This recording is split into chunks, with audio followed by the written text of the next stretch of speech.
Hi friends, कैसे हैं आप सब। मैं हूं आपका होस्ट फरहान अली। खुशामदीद है आपको मेरे इस यूट्यूब चैनल में जिसका नाम है textile machinery lovers by engineer Farhan Ali दिलबर।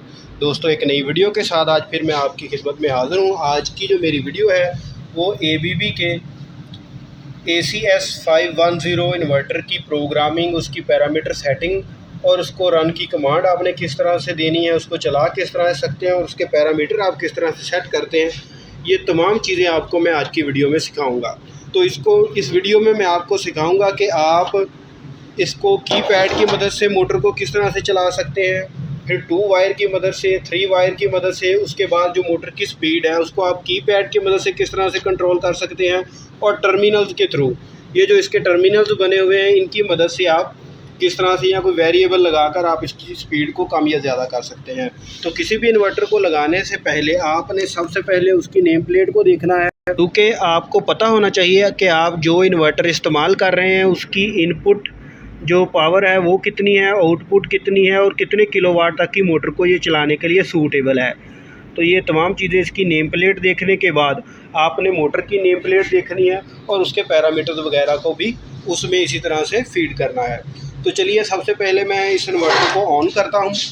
ये देखें, वक्त को बचाने के लिए ताकि वीडियो बहुत ज़्यादा लंबी ना हो, मैंने इसकी इनपुट पावर सप्लाई है, देखें जिस जगह पर ये मेन्स लिखा हुआ है मैंने U1 V1 यानी कि 3 फेज़ इसको सप्लाई दे दी है। और उसके बाद ये मोटर के टर्मिनल पर मोटर की ये वायर्स मैंने लगाकर मोटर को भी इसके साथ पहले से ऑलरेडी कनेक्ट कर दिया है ताकि वक्त का ज़्यादा ना हो। और इसमें ये जो DC प्लस और DC नेगेटिव ये 2 टर्मिनल्स हैं, ये यहाँ पर ब्रेक रजिस्टर लगाने के लिए हैं। ब्रेक रजिस्टर या चॉपर ये इस वजह से लगाए जाते हैं। इसके मतलब भी मैं एक तफसील के साथ वीडियो बनाऊँगा कि ये जो ब्रेक रजिस्टर है इसको इस्तेमाल क्यों किया जाता है। मैं थोड़ा सा आपको इसका मकसद यहाँ पर बताता चलूँ और साथ ही इसका ब्रेकर भी हम ऑन कर देते हैं ताकि ये ऑन भी हो जाए। दोस्तों, ये जो ब्रेक रजिस्टर है इसको इस्तेमाल करने का मकसद ये होता है कि आप किसी ऐसी जगह पर इस इन्वर्टर को इस्तेमाल कर रहे हैं जहाँ पर मोटर को जब स्टॉप करते हैं तो किसी और फोर्स के साथ भी उसकी ब्रेक लग रही हो, तो ब्रेक लगने की वजह से कई मरतबा बैक EMF यानी कि बैक वोल्टेज पैदा होते हैं, जिसकी वजह से इन्वर्टर जो है वो आपका ख़राब हो सकता है। उसके IGBT मॉड्यूल्स जो हैं वो फॉल्टी हो सकते हैं, ख़राब हो सकते हैं। तो इस मकसद के लिए इसको IGBT को ख़राब होने से बचाने के लिए फिर यहाँ पर ब्रेक रजिस्टर्स लगा दिए जाते हैं। तो चलिए, ये जो हमारा इसका पैनल है वो अब ऑन हो चुका है। तो सबसे पहले मैं आपको तरीकाकार सिखाऊंगा कि आपने इसको कीपैड की मदद से किस तरह से चला सकते हैं। तो सबसे पहले ये आप इसके कीपैड के ऊपर जो चीज़ें नज़र आ रही हैं उसकी जानिब देखें। इसका कीपैड का ये स्टॉप का बटन है, ये स्टार्ट का बटन है मोटर को बंद करने के लिए और चलाने के लिए, ये लोकल या रिमोट के लिए। इसी तरह ये रीसेट, अगर कोई फॉल्ट इस पर आ जाता है किसी भी वजह से तो आप उसको रीसेट करने के लिए ये वाला बटन इस्तेमाल कर सकते हैं। या अगर प्रोग्रामिंग कर रहे हैं या इसके पैरामीटर चेंज कर रहे हैं तो पैरामीटर से आउट होने के लिए, एग्ज़िट होने के लिए एग्ज़िट का बटन इस्तेमाल करेंगे। इसी तरह ये मेन्यू या इंटर का बटन है, इसकी मदद से आप मेन्यू में इंटर हो सकते हैं पैरामीटर सेटिंग में, और उस पैरामीटर को सेव करने के लिए इंटर का बटन प्रेस करके आप सेव भी कर सकते हैं। ये डायरेक्शन का बटन है कि मोटर को आपने क्लॉकवाइज चलाना है या एंटी क्लॉकवाइज।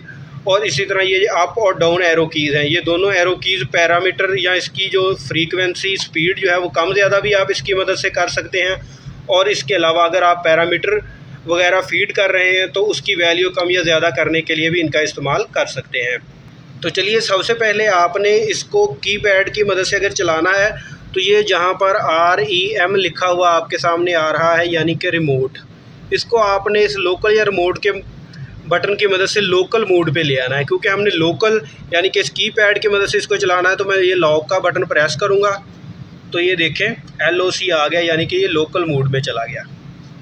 लोकल मोड में जाने के बाद चलिए मैं इसका ये अब स्टार्ट वाला बटन जो है प्रेस करता हूँ। उसके बाद देखते हैं, ये देखें पहले जो इस पर ये जो फॉरवर्ड लिखा हुआ था FWD ये ग्लो कर रहा था, अब ये स्टिल हो गया, यानी कि इसको रन की कमांड आ गई है। मोटर की जानिब देखते हैं, लेकिन ये जो मोटर है हमारी वो भी चली नहीं है, वो उसी पोजीशन में अभी खड़ी है। तो क्यों नहीं चली है इसको अब चेक करते हैं। तो उसके लिए आपने ये जो इंटर वाला बटन है इसको प्रेस करना है।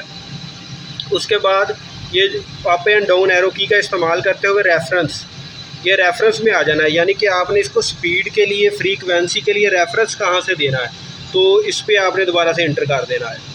इंटर करेंगे। अब ये जो कीपैड के अप डाउन के जो एरो कीज़ हैं, इनकी मदद से आपने इसकी फ्रीक्वेंसी जहाँ से फीड करनी है, देखिए मैं जैसे जैसे इसकी फ्रीक्वेंसी फीड करूँगा तो ये देखें साथ में ही मोटर जो है वो चलना शुरू हो गई है। तो इस तरह जैसे जैसे मैं इसको प्रेस किए रखूँगा, देखिए इसकी फ्रीक्वेंसी जो है वो भी बढ़ती जा रही है और साथ साथ ही मोटर जो है वो भी चलना शुरू हो चुकी है। मोटर जो है देखिए 50 हर्ट्ज़ पे इस वक्त चल रही है।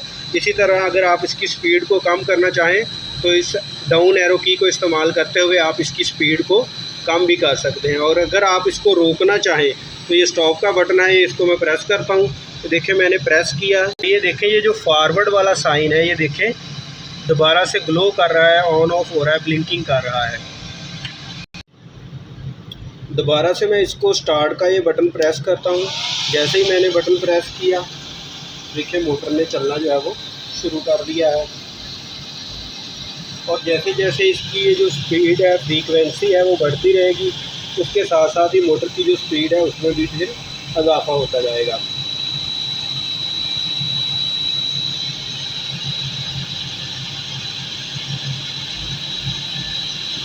अच्छा, इसको मैं दोबारा से अब एक मरतबा से स्टॉप करता हूँ। ये देखिए मैंने स्टॉप का बटन प्रेस किया तो ये देखिए मोटर जो है वो हमारी स्टॉप हो चुकी है। अब जो आपने ना मोटर की डायरेक्शन चेक करनी है कि ये मोटर ऑन करने पर ये देखें किस सिमत में घूमती है, इस सिमत में। अब मैं अगर इसका ये वाला बटन प्रेस करता हूँ तो ये देखिए मैंने डायरेक्शन वाला जो बटन है इसको अब प्रेस किया है। प्रेस करने के बाद अब मैं मोटर को चलाता हूँ तो अब आप इसकी डायरेक्शन देखें कि ये अब मोटर देखें एंटी क्लॉकवाइज चलना शुरू हो जाएगी। देखिए पहले क्लॉकवाइज चली थी, मैं इसको दोबारा से स्टॉप करता हूँ। ये देखिए अब मोटर की कलेक्शन या इसके जो रोटेशन है, इसके चक्कर एंटी क्लॉकवाइज है। और अगर इसको मैं दोबारा से इसी बटन की मदद से प्रेस करता हूँ तो और दोबारा से मोटर को चलाऊँगा तो देखिए जैसे मैंने रन की कमांड दी तो ये क्लॉकवाइज घूमना शुरू हो गई है। तो ये तो होगी इसकी डायरेक्शन सेटिंग, यानी कि आपने इसको रिवर्स या फॉरवर्ड किस तरह से चलाना है। चलिए अब इसको एक मरतबा फिर से स्टॉप करते हैं। जैसे ही आप देखें ये वाला जो बटन आप प्रेस करेंगे, पहले यहाँ पर फॉरवर्ड लिखा हुआ आपके सामने आ रहा है FWD, लेकिन इसको अगर आप प्रेस कर देंगे तो ये फॉरवर्ड की जगह पर रिवर्स आना शुरू हो जाएगा, जिससे आपको इसकी डायरेक्शन का पता चल जाएगा कि अब ये जो मोटर है वो क्लॉकवाइज रन लेगी या एंटी क्लॉकवाइज रन लेगी। चलिए ये तो होगी इसकी कीपैड की मदद से सेटिंग। अब इसको हम 2 वायर और 3 वायर कनेक्शन के लिए चला के दिखाता हूँ कि आप इसको किस तरह से 2 वायर और 3 वायर कनेक्शन की मदद से चला सकते हैं। तो दोस्तों इसको 2 वायर सिस्टम पर चलाने के लिए सबसे पहले हमने इसकी वायरिंग जो है वो करनी है कि ये जो GND और DCOM ये 2 पॉइंट है, यानी कि 11 और 12, इनको हमने लूप कर देना है। और उसके बाद ये जो प्लस 24 वोल्ट वाला ये जो टर्मिनल है, यहाँ से एक वायर हम लेंगे और सिलेक्टर स्विच को देंगे, और सिलेक्टर स्विच के बाद वो देंगे DI1 यानी कि इस 13 नंबर पर। इसकी डायग्राम भी मैं आपको दिखाता चलूँ तो ये देखें हमने ये 11 या 12 नंबर, उसके बाद GND DCOM जहाँ पर लिखा हुआ है वहाँ पर एक लूप लगानी है, और उसके बाद प्लस 24 वोल्ट से एक वायर लेकर उसको हमने सिलेक्टर स्विच या कोई पियानो स्विच का भी हम इस्तेमाल कर सकते हैं। इस तरह का पियानो स्विच कोई भी बटन लेकर उसकी मदद से भी हम इसको ऑन ऑफ की कमांड दे सकते हैं, और उसको हमने लगा देना है DI1 पर। तो चलिए सबसे पहले हम इसकी वायरिंग करते हैं, और वायरिंग करने के बाद मैं आपको बताता हूं कि आपको कौन कौन से पैरामीटर जो हैं वो इसको चलाने के लिए जो है वो फीड करने हैं। तो फ्रेंड्स ये देखें हमने ये GND और DCOM यानी कि 11 और 12 नंबर पे जो है वो एक लूप लगा दी है, और उसके बाद ये प्लस 24 वोल्ट यानी कि 10 नंबर से एक वायर ली है, इसको मैंने इस तरह एक पियानो स्विच में लगा दिया है। और इसकी ये जो दूसरी वायर है उसको ये देखें हमने लगाया है DI1 यानी कि 13 नंबर पर। ये देखें 11 और 12 इस पे इसी तरह हमने लूप लगा दी है, और 10 और 13 नंबर यानी कि प्लस 24 वोल्ट और DI1 इसके दरमियान में हमने सिलेक्टर स्विच या पियानो स्विच लगा दिया है। अब इसके बाद हम कनेक्शन करेंगे वेरिएबल से, क्योंकि वेरिएबल की मदद से अब हम इसकी स्पीड को कंट्रोल करेंगे। आप कीपैड की मदद से भी इसकी स्पीड को कंट्रोल कर सकते हैं, लेकिन मैं चाहता हूं कि वो तो आपने देख लिया कि किस तरह रेफरेंस में जाकर हम इससे इसकी स्पीड को कीपैड की मदद से आप या ज़्यादा कर सकते हैं।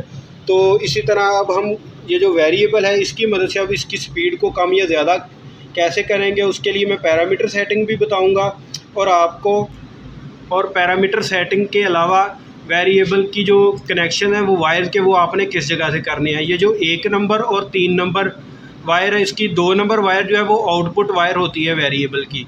तो चलिए 1 नंबर और 3 नंबर और 2 नंबर किस किस जगह पर आपने लगानी है, सबसे पहले मैं आपको उसकी डायग्राम दिखाता हूँ और फिर इसके कनेक्शन करने के बाद मोटर को चलाकर हम चेक करेंगे।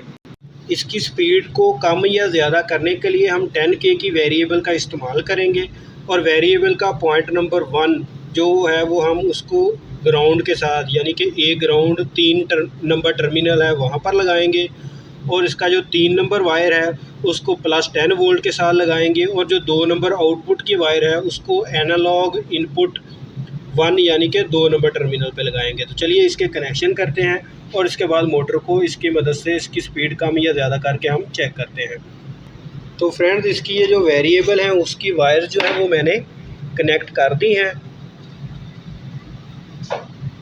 ये देखिए, एक वायर AI1 में, एक 10 वोल्ट में और दूसरी जो है वो ग्राउंड के टर्मिनल में। जिस तरह के हमने डायग्राम में देखा था कि हमने इस तरह से इसकी जो वायर्स हैं उसको फिर कनेक्ट कर दिया है। 10K की वेरिएबल 1 नंबर ग्राउंड के साथ यानी कि 3 नंबर, 2 नंबर जो वेरिएबल का पॉइंट है उसको AI1 के साथ और जो 3 नंबर पॉइंट है उसको +10 वोल्ट के साथ जहाँ पर लिखा हुआ है वहाँ पर मैंने कनेक्ट कर दिया है। तो सबसे पहले अब जो इसका ये कीपैड है इसको हम लोकल से वापस लेके आएंगे रिमोट मोड पे, क्योंकि अब हमने कीपैड की मदद से मोटर को ऑन ऑफ नहीं करना बल्कि उस सिलेक्टर स्विच या पियानो स्विच की मदद से करना है। तो मैं इसको दबाता हूँ, तो दबाया, ये देखें यानी कि ये देखें रिमोट मोड पे चला गया है। रिमोट पर सिलेक्शन करने के बाद अब हम आ जाते हैं इसके पैरामीटर सेटिंग के लिए। तो पैरामीटर सेटिंग के लिए आपने ये इंटर या मेन्यू का बटन सबसे पहले प्रेस करना है और उसके बाद जो भी चीज़ आपके सामने है आपने पैरामीटर पे आ जाना है, PAR, फिर इंटर का बटन प्रेस कर देना है। उसके बाद हम जाएंगे इसके 99 ग्रुप में। तो अप एंड डाउन एरो की को इस्तेमाल करते हुए आपने 99 ग्रुप में चले जाना है। ये 99, उसके बाद इंटर का बटन प्रेस करना है और उसके बाद जैसे ही 9902 आपके सामने आए फिर आपने इंटर का बटन प्रेस करना है। तो यहाँ पर आपने 1 सेलेक्ट करना है। इंटर का बटन प्रेस करके आपने थोड़ी देर के लिए इसको प्रेस किए रखना है।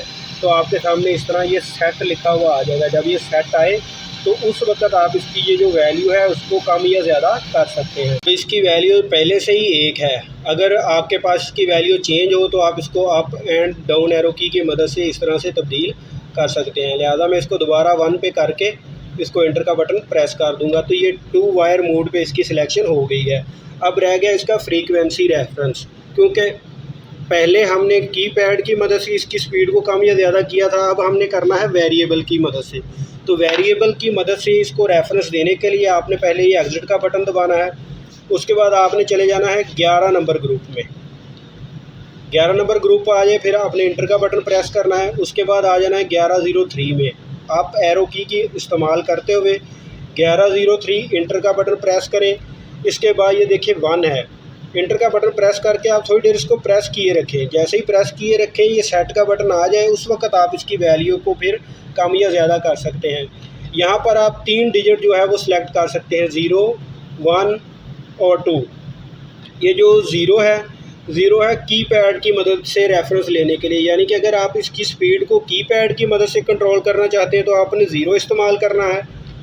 अगर आप एनालॉग इनपुट 1 जिस जगह पर हमने ये कनेक्शन किए हैं इस जगह से इसकी स्पीड को कंट्रोल करना चाहते हैं यानी कि वेरिएबल की मदद से, तो आपने इस जगह पर 1 फीड करना है। और अगर आप 2 फीड कर देंगे तो ये एनालॉग इनपुट 2 पे इसकी सिलेक्शन हो जाएगी 5 नंबर पे। क्योंकि हम इस वक्त हमने वेरिएबल एनालॉग इनपुट 1 पे लगाई है तो मैं इसको 1 करके इसको इंटर का बटन प्रेस करके इसको सेव कर दूंगा। ये हमारी वैल्यू जो है वो सेव हो चुकी है। हमारी पैरामीटर सेटिंग जो है वो अब मुकम्मल हो चुकी है। एग्जिट के बटन को प्रेस करते हुए हम आ गए हैं मेन मेन्यू पे वापस। तो चलिए सबसे पहले ये जो इसका पियानो स्विच है, पियानो स्विच की मदद से मैं इसको देता हूँ रन की कमांड। जैसे ही मैं इसको रन की कमांड दूंगा पियानो स्विच की मदद से, ये देखिए ये जो फॉरवर्ड ब्लिंक कर रहा है ये स्टिल हो जाएगा। इसके बाद ये देखिए मैंने जैसे ही बटन को दबाया तो ये देखें फॉरवर्ड जो है वो अपनी जगह पर स्टिल हो गया। अब रह गया इसका रेफरेंस का सवाल। तो अब इसका जो वेरिएबल है इसको मैं जैसे ही घुमाऊंगा, देखिए अभी मोटर नहीं चली है, जैसे ही हमने इसकी वेरिएबल को घुमाना है, इसकी स्पीड को कम या ज़्यादा करना है इसकी मदद से, तो देखें साथ साथ ही फ्रीक्वेंसी भी बढ़ेगी और उसके साथ साथ मोटर जो है वो चलना भी शुरू हो जाएगी। तो देखें ये देखें जैसे जैसे मैं इसकी वेरिएबल को घुमा रहा हूँ कीपैड पे भी देखें उसकी स्पीड भी बढ़ती जा रही है। वो देखें 23, 24, 25, 26 और ये देखें 50 तक ये फ्रीक्वेंसी जाएगी और इसी तरह ये जो मोटर है वो भी उसकी स्पीड भी ज़्यादा होना शुरू हो जाएगी। तो ये तो दोस्तों हो गए इसके 2 वायर कनेक्शन। अब देखिए अगर आप इसको बंद करना चाहते हैं तो दोबारा से इस बटन को अगर आप प्रेस करेंगे तो ये देखिए मैं इसका बटन को करता हूँ प्रेस और देखिए मोटर भी रुक गई और वो जो फॉरवर्ड है, ये जो फॉरवर्ड का साइन है वो देखिए दोबारा से ब्लिंक करना शुरू हो गया है। फिर दोबारा से अगर मैं इसी बटन को प्रेस करता हूँ, आप फॉरवर्ड के जो साइन है उस पर भी नज़र रखें। ये देखिए मैंने इसको प्रेस किया और उसके बाद ये जो फ्रीक्वेंसी बढ़ना शुरू हो गई और मोटर ने भी स्टार्ट लेना शुरू कर दिया। तो दोस्तों इस तरह आप 2 वायर की मदद से मोटर को रिमोट की मदद से किसी भी जगह से ऑन ऑफ कर सकते हैं। अब यहाँ पर सिलेक्टर स्विच का इस्तेमाल भी कर सकते हैं, किसी पियानो स्विच का भी इस्तेमाल कर सकते हैं। तो चलिए अब इसके बाद हम सीखते हैं 3 वायर कनेक्शन, यानी कि ऑफ का बटन, ऑन का बटन और उसके बाद फॉरवर्ड या रिवर्स, यानी कि अगर आपने मोटर को फॉरवर्ड चलाना है उसको फॉरवर्ड कैसे चला सकते हैं, रिवर्स कैसे चला सकते हैं, उसके लिए आपने कौन कौन से पैरामीटर जो हैं वो सेट करने हैं और उसकी कनेक्शन डायग्राम किस तरह से बनेगी। तो चलिए सबसे पहले मैं आपको उसकी कनेक्शन डायग्राम दिखाता हूँ। तो सबसे मोटर को बंद कर लेते हैं। मोटर जो है वो स्टॉप हो चुकी है। तो फ्रेंड्स 2 वायर कंट्रोल सिस्टम के बाद अब हम आ जाते हैं 3 वायर कंट्रोल सिस्टम की जानिब। 3 वायर कंट्रोल सिस्टम में हम इसके लिए एक ऑन ऑफ का बटन इस्तेमाल करेंगे जिसकी मदद से मैं मोटर को चला सकता हूं और कम कर सकता हूं। फ्रीक्वेंसी रेफरेंस के लिए उसी तरह हमने वेरिएबल का इस्तेमाल किया हुआ है। वेरिएबल की मदद से हम इसकी स्पीड को कम या ज़्यादा करेंगे। और ये सिलेक्टर स्विच मैंने लगाया है, अगर आप इसको रिवर्स चलाना चाहें या फॉरवर्ड चलाना चाहें तो इस सिलेक्टर स्विच की मदद से आप इसकी सिलेक्शन करके मोटर को रिवर्स या फॉरवर्ड भी चला सकते हैं। तो सबसे पहले मैं आपको इसकी कनेक्शन डायग्राम दिखाता हूं। उसके बाद ये देखें मैंने इसके जो कनेक्शन है वो ऑलरेडी पहले कर दिए हैं ताकि वक्त का ज़िया ना हो और वीडियो ज़्यादा लंबी ना हो। तो चलिए सबसे पहले इसके कनेक्शन देखें। तो कनेक्शन सबसे पहले वही ग्राउंड और डी कॉम, ये जो 2 पॉइंट है इन पे इसी तरह आपने पहले लूप लगा लेनी है। ये देखें टर्मिनल्स पे मैं आपको दिखाता हूँ।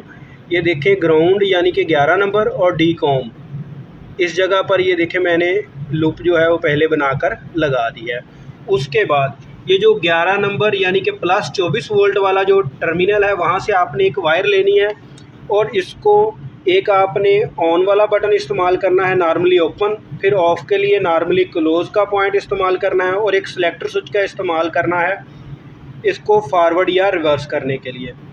तो एक वायर इधर से हम लेंगे और इसको तमाम जो बटन हैं उनके साथ कॉमन कर देंगे। जो वायर हमने यहाँ से ली है ये देखें प्लस 24 वोल्ट वाली, ये प्लस 24 वोल्ट वाली 10 नंबर जो वायर है इसको मैंने लिया है और तमाम बटन जो हैं ये जो मेरे पास ये जो बटन है ये देखें ये वाली वो वायर है, इसको मैंने तमाम बटन्स के साथ लूप कर दिया है इस तरह। एक मैंने ये ऑफ वाले बटन में वायर लगाई है, फिर उसके बाद ये इसका ऑन वाला बटन और ये है इसका सिलेक्टर स्विच। ये देखें ये इसका सिलेक्टर स्विच, ये इसका ऑन वाला और ये ऑफ वाला। इनमें से फिर जो ऑन वाला स्विच है उसमें नॉर्मली ओपन से मैंने वायर को लिया है DI1 में। ये देखें DI1 यानी कि 13 नंबर में ऑन वाले स्विच से वायर लेकर लगाई है। उसके बाद ये ऑफ वाले स्विच से वायर लेकर DI2 पे और ये सिलेक्टर स्विच पे जिससे हमने इसकी सिलेक्शन करनी है रिवर्स की और फॉरवर्ड की, उसकी वायर मैंने इसको DI3 यानी कि 15 नंबर पे लगा दिया है। तो चलिए इन्वर्टर को अब हम चलाते हैं और उसके पहले पैरामीटर सेटिंग जो थोड़ी सी हमको चेंज करनी पड़ेगी वो भी मैं आपको बता दूं। तो सबसे पहले इसकी पैरामीटर सेटिंग करते हैं। पहले इसके कीपैड में हमने सेटिंग की थी 2 वायर सिस्टम की, तो अब हम करेंगे 3 वायर कनेक्शन की। तो उसके लिए सबसे पहले मेन्यू या ये इंटर वाला बटन हम प्रेस करेंगे और उसके बाद पैरामीटर लेके आएंगे अपने सामने ये पैरामीटर। उसके बाद दोबारा इंटर का बटन प्रेस करेंगे और उसके बाद आपने चले जाना है 9902 ग्रुप में। तो मैं डाउन एरो की को इस्तेमाल करता हूँ। 99 मेरे सामने आया, इंटर का बटन प्रेस किया, उसके बाद अप एरो की को इस्तेमाल करते हुए यहाँ पर आ गया 9902 और इंटर का बटन प्रेस करके तो ये देखें 9902 पे इस वक्त 1 है, क्योंकि ये 2 वायर कनेक्शन के लिए हमने इस्तेमाल किया था। तो अब इसको हमें 2 करना पड़ेगा। ये जो 2 है ये कनेक्शन है 3 वायर के लिए, यानी कि अगर आप 3 वायर कंट्रोल सिस्टम के ज़रिए इसको चलाना चाहते हैं, ऑन ऑफ का बटन इस पर लगाना चाहते तो आपने 2 करके इंटर का बटन प्रेस कर देना है। ये सेव हो गया। 3 वायर कनेक्शन के लिए आपकी जो सेटिंग जो है वो मुकम्मल हो चुकी है। और अब आपको फ्रीक्वेंसी रेफरेंस के लिए दोबारा से 11 नंबर ग्रुप में जाने की ज़रूरत नहीं है, क्योंकि वो तो इसलिए है जब आपने फ़र्स्ट टाइम वेरिएबल लगानी हो तो आपको उस वक्त फिर 11 नंबर ग्रुप में जाना पड़ता है। मैं दोबारा एक मरतबा आपके सामने जाता हूँ 11 नंबर ग्रुप में, फिर इंटर का बटन प्रेस करता हूँ और उसके बाद 1101, 1102, 1103, 1103 में इंटर किया और ये देखें 1 पहले से सिलेक्ट है। इंटर को आपने प्रेस करके थोड़ी देर प्रेस किए रखना है। ये देखें जैसे ही मैं ज़ीरो कर दूंगा तो फिर इस वक्त जो फ्रीक्वेंसी है अब इस की पैड की मदद से कम या ज़्यादा होगी मोटर की, क्योंकि हमने वेरिएबल की मदद से करनी है टर्मिनल की मदद से। तो मैं इसको 1 ही रहने दूंगा और इंटर का बटन प्रेस करके ये हमारी जो सेटिंग जो है वो। तो चलिए दोस्तों, हमारी पैरामीटर की जो सेटिंग जो है वो कंप्लीट हो चुकी है। अब हम इसकी मदद से इसको ऑन या ऑफ़ करके चेक करते हैं। तो सबसे पहले ये देखें, ये फॉरवर्ड का जो साइन है वो ब्लिंकिंग कर रहा है FWD। अगर मैं अपने सिलेक्टर स्विच को अगर ये देखें मैं सिलेक्टर स्विच को इस तरह कर देता हूँ तो ये देखें फॉरवर्ड का जो साइन था वो उसकी जगह पर यहाँ पर आ गया है रिवर्स का साइन। अगर मैं दोबारा से सिलेक्टर स्विच को देखें इस पोजीशन में करता हूँ तो वो देखें दोबारा से फॉरवर्ड का साइन आ गया, यानी कि जैसे ही मैं सिलेक्टर स्विच को इस्तेमाल कर रहा हूँ इससे पता चलता है कि मोटर फॉरवर्ड चलेगी या रिवर्स। उसके बाद आ जाते हैं रन की कमांड के लिए। तो मैं रन की कमांड के लिए बटन प्रेस करूँगा तो देखें मैंने जैसे ही प्रेस किया है फ्रीक्वेंसी बढ़ना शुरू हो गई है और जो मोटर है वो उसने भी स्टार्ट लेना शुरू कर दिया है। और अगर इसी तरह ये देखिए अपनी जो फाइनल फ्रीक्वेंसी 50 हर्ट्ज़ उस तक जाने के लिए ये थोड़ा सा टाइम लेगी। उसके लिए आपको एक्सेलरेशन या डी एक्सेलरेशन टाइम की सेटिंग करने की ज़रूरत है कि एक्सेलरेशन या डी एक्सेलरेशन टाइम आप जितना रखेंगे उतनी देर में ये अपनी मैक्सिमम स्पीड तक, मैक्सिमम फ्रीक्वेंसी तक पहुंचेगी। तो अब अगर आप इसकी स्पीड को कम या ज़्यादा करना चाहें तो उसके लिए आप इसी तरह ये जो वेरिएबल है इसको अगर आप कम करते हैं यानी कि एंटी क्लॉकवाइज घुमाते हैं तो इसकी स्पीड ये देखें फ्रीक्वेंसी कम हो रही है। और अगर आप इसको इसी तरह कम करते जाएं तो मोटर जो है बिल्कुल स्लो हो जाएगी। और इसी तरह अगर आप दोबारा से इसको इस तरह बढ़ाते हैं तो फ्रीक्वेंसी बढ़ती जाएगी और मोटर जो है वो अच्छा। अब मैं आपको इसको रिवर्स या फॉरवर्ड चलाकर भी चेक करवाता हूँ। तो सबसे पहले मैं इसको स्टॉप का बटन प्रेस करता हूँ तो ये देखें मैंने स्टॉप का बटन प्रेस किया और मोटर जो है वो इस वक्त रुक चुकी है। और इस वक्त क्योंकि इसके ऊपर रिवर्स का ये देखें इंडिकेटर आ रहा है, रिवर्स लिखा हुआ और रिवर्स फ्लो हो रहा है। मैं इसको एक मरतबा सिर्फ ऑफ़ करके ऑन करके ऑफ़ करूँगा ताकि आपको डायरेक्शन का जो पता चले कि ये जो डायरेक्शन है वो इस वक्त किस सिमत में है। ये देखिए मैंने ऑन किया और फिर दोबारा ऑफ़, ऑन किया और फिर दोबारा से ऑफ। अब मैं ये जो सिलेक्टर स्विच है इसका जो पोजीशन है उसको चेंज करता हूँ। पोजीशन को मैंने चेंज किया। अब मैं देखिए इसको चलाता हूँ तो मोटर दूसरी सिमत में चल रही है। फिर उसके बाद दोबारा से ऑन और उसके बाद ऑफ। इस तरह आप ये वाले जो पैरामीटर है इनकी सेटिंग करके आप मोटर को रिवर्स फॉरवर्ड भी चला सकते हैं सिलेक्टर स्विच की मदद से और इसकी मदद से इसको ऑन या ऑफ़ भी कर सकते हैं। और जो स्पीड है वो आप इस वेरिएबल की मदद से कम या ज़्यादा भी कर सकते हैं। अगर आपने स्पीड को कीपैड की मदद से ही कम या ज़्यादा करना हो तो आपने 1103 जो टर्मिनल है उसको उसकी सेटिंग जो 1103 ग्रुप है उसकी ज़ीरो कर देनी है। जैसे ही आप ज़ीरो करेंगे तो फिर रेफरेंस यहाँ से लेना शुरू कर देगा। ये तो हो गया इसको रन करने के, रन कमांड के तरीक़ाकार, ये तो आपने सीख लिए। और ये इसके कनेक्शन के जो तरीक़ाकार है वो भी मैंने आपको पहले बता दिया था। अब आ जाते हैं मोटर की फीडिंग की जानिब से कि मोटर की जब आपने जो फीडिंग करनी है वो किस तरह से करनी है, उसके पैरामीटर कहाँ कहाँ पर फीड करने हैं। क्योंकि कोई भी मोटर जब इसके इन्वर्टर के साथ लगाई जाती है तो इस इन्वर्टर में उसकी किलोवाट बताए जाते हैं कि कितने किलोवाट की मोटर है, उसका मैक्सिमम करंट जो है वो फीड किया जाता है, फिर उसके आरपीएम यानी कि उसकी स्पीड कितनी है मोटर की वो फीड की जाती है। ये तमाम चीज़ें किस ग्रुप में और किस तरह फीड की जाती हैं ये भी जानना बहुत ज़रूरी है, क्योंकि अगर आप इन चीज़ों की सिलेक्शन नहीं करेंगे तो इस पर ओवरलोड का, ओवर करंट का और इस तरह के एरर जो हैं वो आएंगे, जिसकी वजह से फिर आपको परेशानी का सामना करना पड़ेगा। तो इसकी फीडिंग किन टर्मिनल में होती है उनके हवाले से मैं एक नेक्स्ट वीडियो बनाऊंगा ताकि आपको पता चल सके, क्योंकि वीडियो पहले ही काफ़ी ज़्यादा लंबी हो चुकी है। तो उम्मीद करता हूँ मेरी आज की ये जो वीडियो है आप लोगों को पसंद आई होगी। जिन दोस्तों को वीडियो अच्छी लगे मेरी वीडियो को लाइक करें, शेयर करें और कमेंट ज़रूर करें। तो आप मुझे इजाज़त दीजिए और दुआओं में याद रखिए। अल्लाह हाफ़िज़।